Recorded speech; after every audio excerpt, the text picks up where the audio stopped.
नमस्कार विद्यार्थी मित्रांनो, आपण आपल्या सहकार विषयातील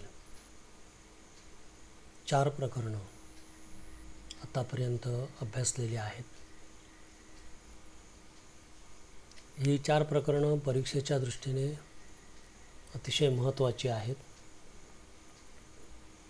या प्रकरणांचं जे वेटेज आहे बोर्ड परीक्षेच्या दृष्टीने ते अतिशय महत्त्वाचं आहे. नवीन प्रकरण सुरू करण्यापूर्वी या प्रकरणाचं वेटेज लक्षात घेऊन या प्रकरणावरचे जे स्वाध्याय आहेत त्यातील वस्तुनिष्ठ प्रश्न जे आहेत त्या प्रश्नांची उत्तरे प्रश्नांसहित म्हणजेच प्रश्नोत्तरे त्याची माहिती मी आपणास या व्हिडिओच्या माध्यमातून देणार आहे. आज पहिलं जे प्रकरण आहे सहकारी संस्थेचे संघटन, या प्रकरणावरती म्हणजे प्रकरणाच्या खाली जे वस्तुनिष्ठ प्रश्न आहेत त्या वस्तुनिष्ठ प्रश्नांवर आधारित हा स्वाध्याय क्रमांक 1 मी आज आपणासमोर समजावून देत आहे. आपला जो पहिला प्रश्न आहे, खालील दिलेल्या पर्यायांमधून योग्य पर्याय निवडून विधाने पूर्ण करा व पुन्हा लिहा. 5 विधानं तुमच्या समोरच्या स्क्रीनवर आहेत आणि प्रत्येक विधानासाठी 3 पर्याय दिलेले आहेत. या पर्यायांच्यामधून एक उत्तर तुम्हाला निवडायचं आहे. आता पहिलं जे विधान आहे, संचालक हे सभासदांचे टिंबटिंब असतात. पर्याय दिलेले आहेत: सावकार, प्रतिनिधी, नोकर. अर्थातच प्रतिनिधी हे उत्तर या ठिकाणी बरोबर आहे आणि त्यामुळे या प्रश्नाचं उत्तर आपण लिहिणार आहोत प्रतिनिधी. दुसरा प्रश्न, भाग प्रमाणपत्रावर दुसऱ्या अथवा त्यापुढील क्रमांकावर नाव असलेली व्यक्ती म्हणजे टिंबटिंब सभासद होय. अर्थातच याचं उत्तर आहे सहयोगी सभासद. प्रथम क्रमांकावर नाव असतं तो क्रियाशील सभासद आणि दुसऱ्या क्रमांकावर नाव ज्या व्यक्तीचं असतं त्याला म्हणायचं सहयोगी सभासद. प्रश्न तिसरा जो आहे तो, सभासदत्वासाठीच्या सर्व अटींची पूर्तता करणाऱ्या सभासदाला टिंबटिंब सभासद म्हणतात. याचं उत्तर आहे क्रियाशील सभासद. क्रियाशील सभासद हा सभासदत्वासाठीच्या ज्या अटी असतात त्या अटींची पूर्तता करीत असतो. चौथं विधान किंवा चौथा प्रश्न आहे, सभा तहकूब करण्याचा अधिकार टिंबटिंब यांना आहे. खाली जे पर्याय दिलेले आहेत त्यातील पहिला जो पर्याय आहे अध्यक्ष, हे उत्तर या ठिकाणी बरोबर आहे, अध्यक्ष. पाचवा प्रश्न, केवळ प्रवेश फी भरून सभासद म्हणून दाखल झालेली व्यक्ती म्हणजे टिंबटिंब सभासद होय आणि त्याचं उत्तर आहे नाममात्र सभासद. नाममात्र सभासद हा केवळ प्रवेश फी भरत असतो, भागभांडवलाची रक्कम भरीत नसतो. या ठिकाणी या पुढच्या स्लाईडमध्ये त्याच प्रश्नातील आपला जो उपप्रश्न अ आहे त्याच्यातील 4 विधानं पर्यायांच्या सहित दिलेली आहेत. 6वं विधान आहे, वयाची टिंबटिंब वर्षे पूर्ण झालेली व्यक्ती सभासदत्वास पात्र असते. अर्थातच त्याचं उत्तर आहे 18 वर्षे. नेक्स्ट क्वेश्चन, सभासद हे सहकारी संस्थेचे टिंबटिंब असतात. तुम्हाला माहिती आहे त्याचं उत्तर आहे मालक. सभासद हे सहकारी संस्थेचे मालक असतात. नेक्स्ट क्वेश्चन, निर्णायक मताचा अधिकार केवळ टिंबटिंब वापरू शकतो. या 3 पर्यायांच्या मधून आपल्याला उत्तर निवडायचं आहे आणि उत्तर आहे अध्यक्ष. नेक्स्ट क्वेश्चन, सहकारी संस्थेच्या व्यवस्थापन समितीच्या सदस्यांची संख्या ठरविण्याचा अधिकार टिंबटिंबला असतो. जे पर्याय दिलेले आहेत त्या पर्यायाच्यामधून आपल्याला जे उत्तर निवडायचं आहे आणि जे बरोबर आहे ते म्हणजे निबंधक. लास्ट क्वेश्चन जो आहे, सहकारी संस्थेचा पत्रव्यवहार सांभाळणारी व्यक्ती टिंबटिंब म्हणून ओळखली जाते. पहिला जो पर्याय आहे सचिव, हा पर्याय हा अचूक आहे. बरोबर उत्तर आहे सचिव. तर अशा प्रकारे ही 10 विधानं आपण या ठिकाणी सोडवलेली आहे. पुढचा प्रश्न आपण बघूया. पुढचा प्रश्न आहे जोड्या जुळवा. अ गट दिलेला आणि ब गट दिलेला आहे. अ गटामध्ये 5 घटक दिलेले आहेत आणि ब गटामध्ये 10 घटक दिलेले आहेत. आणि अ गटातील जे 5 घटक आहेत त्यांच्याशी ब गटातील जे 10 घटक आहेत त्याच्यापैकी 5 घटकांच्या जोड्या लावायच्या. कुठल्या तरी 5 जोड्या या ठिकाणी मॅच होणार आहेत.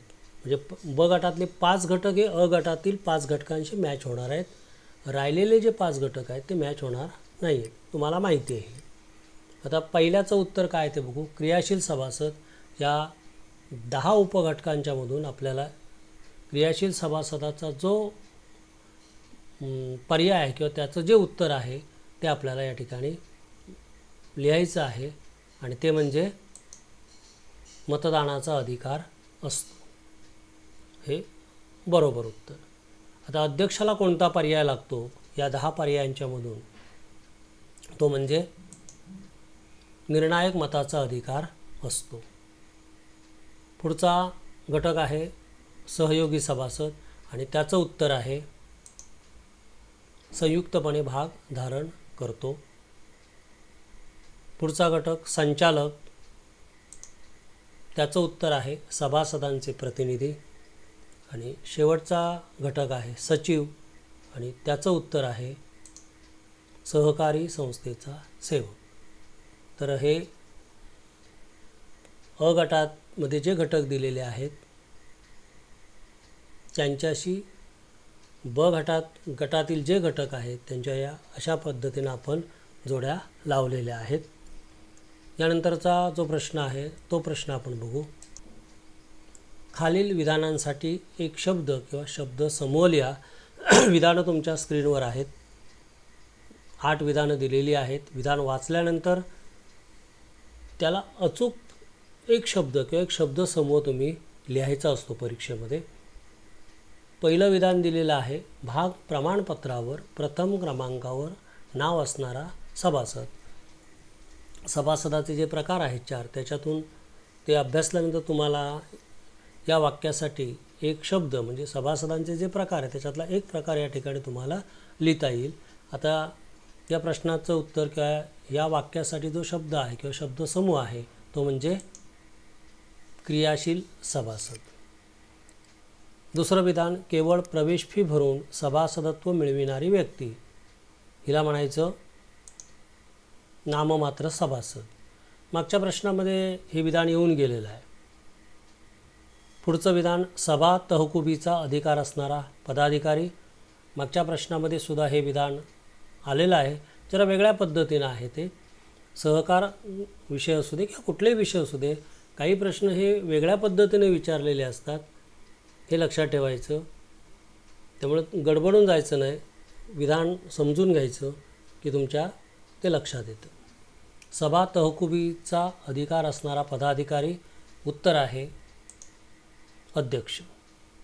चौथं विधान, क्रियाशील सभासदाच्या गैरहजेरीत सभेला उपस्थित राहू शकणारा सभासद. क्रियाशील सभासद जो आहे त्याच्या अनुपस्थितीमध्ये सभेला कोणाला उपस्थित राहता येतं, कोणत्या सभासदाला राहता येतं, अर्थातच त्याचं उत्तर आहे सहयोगी सभासद. त्याच्यानंतरचा जो असतो तो सहयोगी सभासद. भाग प्रमाणपत्रावर दुसरा, तिसरा, चौथा जो सभासद असतो, दुसऱ्या स्थानी, तिसऱ्या स्थानी, चौथ्या स्थानी, त्यांना आपण सहयोगी सभासद म्हणतो आणि त्यांनाच क्रमाक्रमानं अनुपस्थित जर क्रियाशील सभासद असेल तर त्याच्या अनुपस्थितीमध्ये सभेला उपस्थित राहता येतं. 5वं विधान आहे, सभासदांनी दैनंदिन कामकाजासाठी निवडून दिलेले प्रतिनिधी काय म्हणतो आपण त्यांना, तर त्यांना आपण म्हणतो संचालक. जे प्रतिनिधी निवडून दिलेले असतात ते संचालक आणि प्रतिनिधींचा समूह म्हणजे संचालक मंडळ. उत्तरामध्ये लक्षात ठेवा फरक आहे. सभासदांनी निवडून दिलेले प्रतिनिधी म्हणजे संचालक आणि सभासदांनी निवडून दिलेला प्रतिनिधी समूह म्हणजे संचालक मंडळ, कार्यकारी समिती, व्यवस्थापन समिती, व्यवस्थापन मंडळ. तर या ठिकाणी संचालक हे उत्तर बरोबर आहे. नेक्स्ट, निर्णायक मताचा अधिकार असणारा पदाधिकारी. अर्थातच तुम्हाला उत्तर माहिती आहे आणि ते उत्तर म्हणजे अध्यक्ष. सहकारी संस्थेचा पत्रव्यवहार सांभाळणारी व्यक्ती. मगाशी प्रश्न येऊन गेलेला होता त्यामुळं तुम्ही उत्तर लिहू शकता. ते उत्तर म्हणजे सचिव. अध्यक्षाच्या गैरहजेरीत सभेचे कामकाज चालवणारी व्यक्ती, कामकाज पाहणारी व्यक्ती आणि याचं उत्तर आहे अर्थातच उपाध्यक्ष. अध्यक्षांच्या गैरहजेरीत उपाध्यक्ष हे सभेचं कामकाज चालवतात. संस्थेचं सुद्धा कामकाज ते बघत असतात. केवळ सभेचंच बघतात असं नाही, तर संस्थेचं कामकाजसुद्धा अध्यक्षांच्या गैरहजेरीत पाहणारी व्यक्ती ही उपाध्यक्ष असते आणि त्याच्यासाठी उपाध्यक्षपद नियुक्त केलेलं असतं. ठीक आहे, तर हा झाला आपला पुढचा प्रश्न. त्याच्यानंतर कोणता प्रश्न आहे ते आपण बघू. पुढचा प्रश्न आहे, अचूक पर्याय निवडा. तुम्हाला अशा प्रकारचा प्रश्न परीक्षेमध्ये विचारला जाऊ शकतो. इथं हे अशा पद्धतीनं तुम्हाला विधान दिलं जातं. उदाहरणार्थ, अध्यक्षाच्या गैरहजेरीत पदभार सांभाळणे आणि पुढे जागा ब्लँक ठेवलेली आहे. मी इथं डॉट डॉट काढलेले आहेत. परीक्षेमध्ये तुम्हाला चौकोन दिला जाईल. रिकामी जागा अर्थात रिकामी जागा चौकोन दिला जाईल. या काही तांत्रिक कारणामुळे मी इथं डॉट डॉट डॉट डॉट असं केलं आहे. दुसऱ्या ठिकाणी बघा डॉट डॉट डॉट डॉट निर्णायक मत, म्हणजे डॉट डॉटच्या ठिकाणी तुम्हाला उत्तर लिहायचं आहे. निर्णायक मत हा जो शब्द आहे त्याचं उत्तर काय ते तुम्ही या डॉट डॉटच्या ठिकाणी लिहायचं. तिसरं बघा, पत्रव्यवहार सांभाळणे हा याच्यातला तिसरा प्रश्न आहे. मग पत्रव्यवहार सांभाळणे त्याच्या पुढे डॉट डॉट दिसतं आहे ना पुढे. मग पत्रव्यवहार कोण सांभाळतो, तर त्याचं म्हणजे जो सांभाळतो ते या ठिकाणी डॉट डॉटच्या ठिकाणी ते उत्तर लिहायचं. आता बघा चौथ्या ठिकाणी आधी डॉट डॉट आहे, नंतर पुढे लिहिलं आहे मतदानाचा अधिकार असतो. मतदानाचा अधिकार कोणाला असतो ते डॉट डॉट या ठिकाणी तुम्ही लिहायचं. रिकाम्या जागेच्या ठिकाणी तुम्ही लिहायचं. ते त्याचं उत्तर. सभासदांचा प्रतिनिधी पुढे डॉट डॉट आहे. मग सभासदांचा प्रतिनिधी म्हणजे कोण ते त्या डॉट डॉटच्या ठिकाणी तुम्ही लिहायचं असतं. अर्थात ही जी उत्तरं आहेत ना हे पर्याय खाली तुम्हाला दिले आहे बघा. या प्रश्नाच्या खाली असा एका कंसामध्ये ब्रॅकेटमध्ये तुम्हाला पर्याय दिले जाणार आहेत. जेवढी विधानं आहेत तेवढेच पर्याय दिलेले आहेत. त्यामुळं प्रत्येक पर्याय ह्या प्रत्येक विधानाशी संबंधित आहे. फक्त अचूक तो त्या ठिकाणी लिहायचा आहे तुम्ही. अन्य तुम्हाला तुमच्या डोक्यातून किंवा विचार करून लिहायचे नाही. तिथं खाली ते पर्याय दिलेले आहेत. विचार एवढाच करायचा की या कंसातल्या पर्यायापैकी कोणता पर्याय कोणत्या ठिकाणी लिहायचा आहे. तर अशा प्रकारचा एक प्रश्न तुम्हाला परीक्षेमध्ये येऊ शकतो. वस्तुनिष्ठ प्रश्न जे असतात सुरुवातीचे त्याच्यामध्ये हा एक जो बीट आहे तो बीट तुम्हाला विचारला जाऊ शकतो. ठीक आहे, तर अध्यक्षांच्या गैरहजेरीत पदभार सांभाळणे. पदभार सांभाळण्याचं कोण कामकाज करणे. अध्यक्षांच्या गैरहजेरीत कामकाज कोण पाहतो संस्थेचं सभेचं, तर मगाशी बघितलं मगाशी प्रश्न घेऊन गेलेला आहे. अर्थातच या ठिकाणी उत्तर येणार आहे उपाध्यक्ष. ठीक आहे, आता दुसरा प्रश्न याच्यातला जो आहे तो निर्णायक मत. मग निर्णायक मत त्याला आपण काय पर्याय निवडणार. या कंसातल्या म्हणजे कंसामध्ये जे पर्याय दिले आहे त्याच्यातून निवडायचं आहे. अर्थातच त्याचं उत्तर तुम्ही लिहू शकता. लिहिणार आहात ते म्हणजे अध्यक्ष. अध्यक्षांना निर्णायक मताचा अधिकार असतो. आता पत्रव्यवहार सांभाळणे अतिशय सोपं आहे. साहजिकच याचं उत्तर तुम्ही लिहिणार आहात सचिव. पुढे चौथा प्रश्न आहे मतदानाचा अधिकार असतो कोणाला असतो मतदानाचा अधिकार? जोडाजुळवा या ठिकाणी हा प्रश्न येऊन गेलेला आहे. उत्तर आहे क्रियाशील सभासद. सभासदांचा प्रतिनिधी, सभासदांचे प्रतिनिधी, सभासदांनी निवडून दिलेले प्रतिनिधी. मगाशी प्रश्न आपण शब्दप्रयोग सुचवामध्ये बघितला. काय उत्तर आहे? संचालक. बघा, अशा पद्धतीने हा प्रश्न तुम्हाला लिहायचा आहे. ठीक आहे. तर हा एक वेगळा प्रश्न बदल जो आता पुनर्रचित अभ्यासक्रम आहे त्यानुसार नवीन जी प्रश्नपत्रिका म्हणजे जे प्रश्नपत्रिकेचं स्वरूप बदललं आहे त्याच्यामध्ये आता अशा प्रकारचा एक बीट हा तुम्हाला विचारला जाऊ शकतो. ठीक आहे. पुढचा प्रश्न आपण बघू. खालील विधाने चूक किंवा बरोबर ते लिहा. हा पारंपरिक प्रश्न, नेहमीचा प्रश्न. याच्यापूर्वी तुम्ही असे प्रश्न आणि त्याची उत्तरं लिहिलेली आहेत. असे प्रश्न तुम्हाला आलेले असतात आणि त्याची उत्तरं तुम्ही लिहिता. पहिलं विधान आहे सहकारी संस्थेचे सभासद संचालकांची निवड करतात. संचालकांची निवड कोण करतं? सभासदच करतात ना. संचालक म्हणजे कोण? सभासदांचे प्रतिनिधी. साहजिकच उत्तर याचं तुम्ही काय लिहिणार आहात? बरोबर. 2. क्रियाशील सभासदांना लाभांश मिळवण्याचा अधिकार नसतो.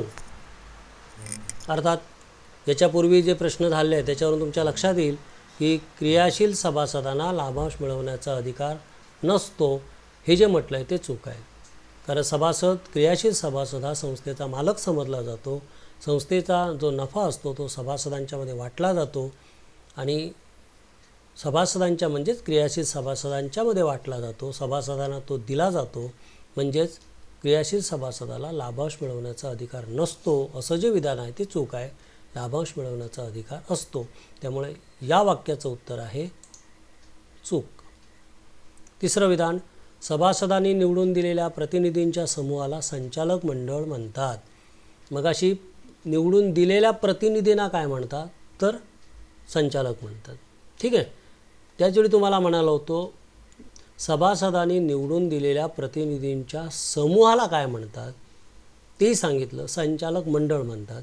साहजिकच हे उत्तर कसं आहे? बरोबर आहे. ओके.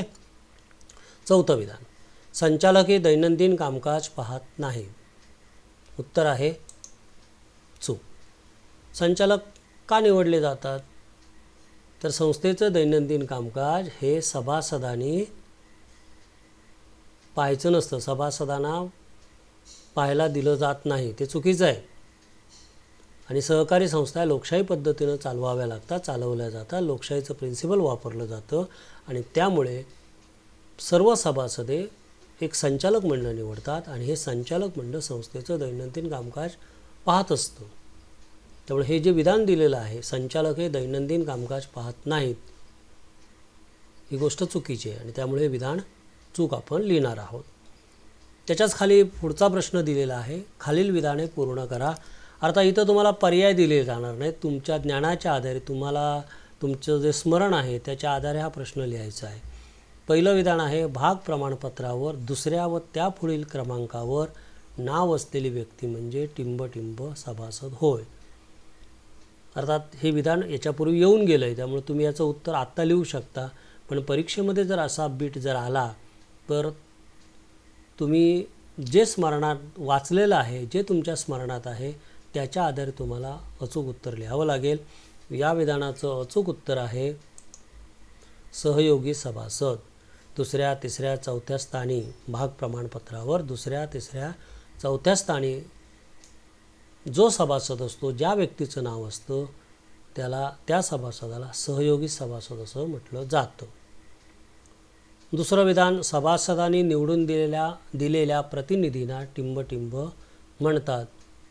अतिशय सोपं आहे. वरतीसुद्धा विधान आहे, त्याच्यापूर्वीसुद्धा विधान येऊन गेलेलं आहे. त्यामुळे याचं उत्तर तुम्ही आता लिहू शकता आणि ते तुम्ही लिहिणार आहात संचालक. पुढचं विधान अतिशय सोपं आहे. अध्यक्षाला टिंब मत देण्याचा अधिकार असतो. पूर्वीच्या प्रश्नामध्ये हे विधान येऊन गेलेलं आहे आणि त्यामुळे तुम्ही या प्रश्नाचं उत्तर नक्की सांगू शकता आणि ते म्हणजे निर्णायक मत. तर हे झाले आणखी 2 प्रश्न. याच्यानंतर कुठला प्रश्न आहे तो आपण बघूया. खालील वाक्यातील अधोरेखित शब्द दुरुस्त करून वाक्य पुन्हा लिहा. या स्क्रीनवर तुम्हाला 4 विधानं दिलेली आहेत. 4 विधानांच्यामध्ये एक शब्द अंडरलाईन केलेला आहे, अधोरेखित केलेला, अधोरेखित अंडरलाईन वर्ड. निश्चित एक गोष्ट लक्षात ठेवायची की अंडरलाईन वर्ड जो आहे तो चुकीचा आहे. वाक्य दुरुस्त करायचं नाही आपल्याला, तो शब्द फक्त बदलायचा आहे, ही गोष्ट लक्षात ठेवायची.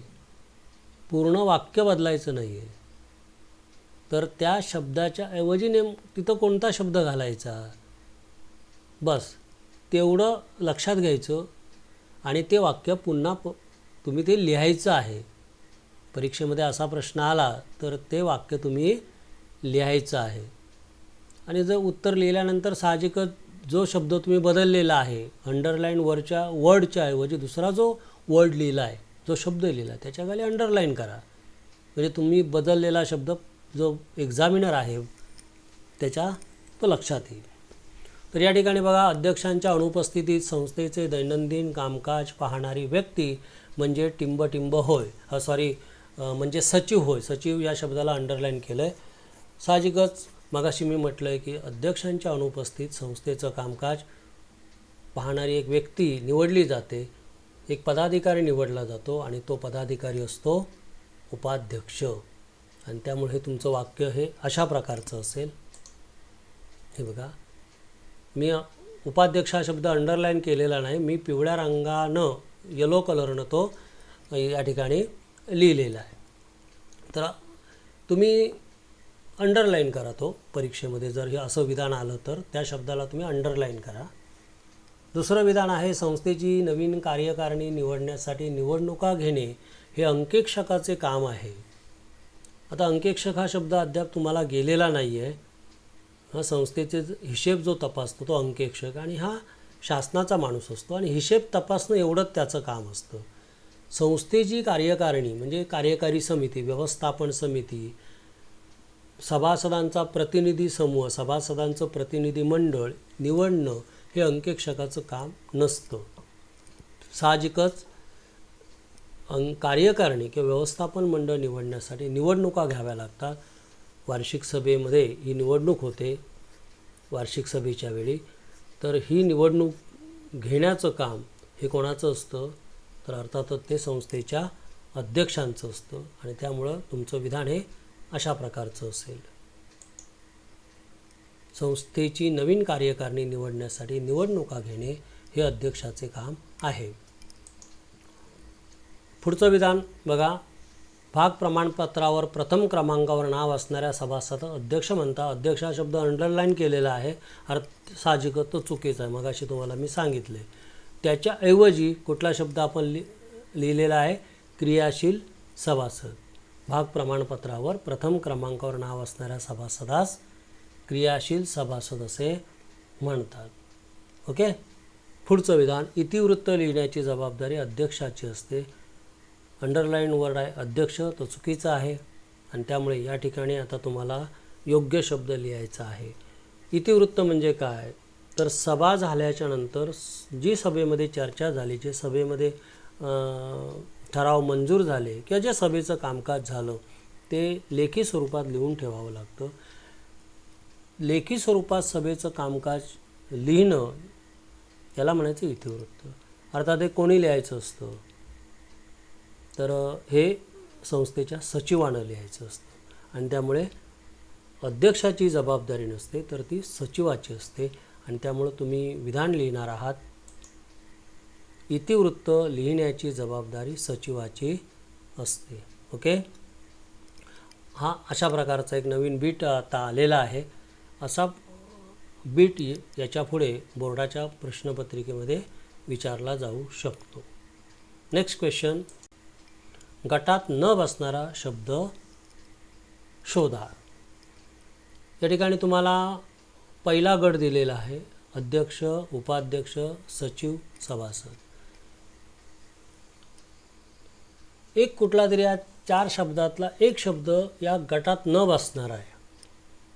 तो गट तर्काच्या आधारे कुठला तरी एक सहसंबंध जोडायचा आहे, सारखेपणा जोडायचा असतो, जोडायचा असतो म्हणजे शोधायचा असतो. आणि तो सारखेपणा या कुठल्या हे जे 3 घटक दिलेले आहेत त्यांना तो लागू पडतो आणि एक त्या सारखेपणात बसत आहे तो वेगळा असतो त्यांच्यापासून. आता अध्यक्ष, उपाध्यक्ष, सचिव आणि सभासद हे जे 4 शब्द दिलेले आहेत तर याच्यातले 3 शब्द जे आहेत, पहिले अध्यक्ष, उपाध्यक्ष आणि सचिव, हे संस्थेचे पदाधिकारी आहेत. हे पदाधिकारी जे निवडले जातात ना ते आहेत. सभासद हा पदाधिकारी नसतो. सभासद हा संस्थेचा मालक असतो. सभासदांच्याकडून प्रतिनिधी निवडले जातात आणि ते जे प्रतिनिधी असतात त्यांच्यातून पदाधिकारी निवडले जातात. त्यामुळे सभासद हा जो शब्द आहे तो या गटात, पदाधिकारी या गटात तो बसत नाही. हे पहिले जे 3 वर्ड आहेत, अध्यक्ष, उपाध्यक्ष आणि सचिव, हे पदाधिकारी आहे. सारखेपणा त्यांच्यात काय, अध्यक्ष पदाधिकारी असतो, उपाध्यक्ष पदाधिकारी असतो, सचिव पदाधिकारी असतो, सभासद पदाधिकारी नसतो. म्हणजे तिघांच्यामध्ये सारखेपणा काय आहे तर ते तिघे पदाधिकारी आहेत. सभासद हा पदाधिकारी नाही आणि त्यामुळे तो त्या गटामध्ये बसत नाही. त्याचं उत्तर तुम्ही असं लिहिणार आहात, उत्तर सभासद. कंसात मी लिहिलं हे पदाधिकारी नसतात. हे काय परीक्षेमध्ये तुम्ही लिहिण्याची आवश्यकता नसते. गटात न बसणारा शब्द फक्त तुम्ही सांगा, तो का बसत नाही ते लिहायचं नाही तुम्ही. मी तुम्हाला ते कळावं म्हणून कंसामध्ये ते लिहिलं आहे की सभासद हे पदाधिकारी नसतात. म्हणजे उत्तर मी सभासद का लिहिलं आहे ते तुम्हाला कळावं म्हणून ते कंसात लिहिलं. हे परीक्षेमध्ये तुम्ही लिहायचं नाही. तुम्ही नेमकं लॉजिक काय लावलं आहे ते तुम्ही इथं लिहायचं नाही. ओके. दुसरा गट आहे नोंदणी अधिकारी, अध्यक्ष, सचिव, उपाध्यक्ष. आता या ठिकाणी बघा, एक गटात न बसणार आहे. अध्यक्ष, सचिव आणि उपाध्यक्ष हे संस्थेचे पदाधिकारी आहेत. नोंदणी अधिकारी हा संस्थेचा पदाधिकारी नसतो. संस्थेवर नियंत्रण ठेवण्यासाठी शासनानं नियुक्त केलेला तो अधिकारी असतो. हे संस्थेशी संबंधित आहेत. म्हणजे या तिघांसाठी, अध्यक्ष, सचिव आणि उपाध्यक्षांसाठी पदाधिकारी ही कन्सेप्ट लागू पडते. नोंदणी अधिकाऱ्यासाठी कन्सेप्ट पदाधिकारी ही लागू पडत नाही, असं आहे ते. त्यामुळे या प्रश्नाचं उत्तर जे आहे ते म्हणजे नोंदणी अधिकारी हे तुम्ही लिहायचं आहे. पुढे मी ते कंसात तुमच्या माहितीसाठी लिहिलेलं आहे. तुम्ही काय लॉजिक लावलं आहे, काय सारखेपणा लावला आहे उत्तर शोधण्यासाठी, तर तो सारखेपणा तुमच्या लक्षात यावा म्हणून मी असं लिहिलेलं आहे. ओके. पुढचा प्रश्न आहे योग्य क्रम लावा. तर अशा प्रकारे तुम्हाला प्रश्न दिले जातील परीक्षेमध्ये सुद्धा. अशा प्रकारचा बीट येऊ शकतो. या प्रकरणामध्ये हा प्रश्न हा एकच आहे उपप्रश्न, आणखी नाही लिहिता येत किंवा काढता येत नाहीत आणि त्यामुळे इथं या प्रकरणापुरता एकच प्रश्न विचारलेला आहे, अध्यक्ष, उपाध्यक्ष, सचिव आणि सभासद. मग आता याचा तुम्हाला क्रम लावायचा आहे. तर तुम्ही कसा लावाल, पहिलं कोण, नंतर कोण, नंतर कोण, असं ते. साहजिकच पहिले कोण असतात सहकारी संस्थेमध्ये, सभासद असतात, बरोबर. सभासदांच्या नंतर कोण, अध्यक्ष. सभासदांच्या नंतर अध्यक्ष. अध्यक्षांच्या खालोखाल कोण, उपाध्यक्ष. आणि त्याच्या खालोखाल कोण, सचिव. सभासद हे सर्वोच्च. उपाध्यक्षापेक्षा अध्यक्ष अधिकारानं श्रेष्ठ असतो, त्याला जास्त अधिकार असतात.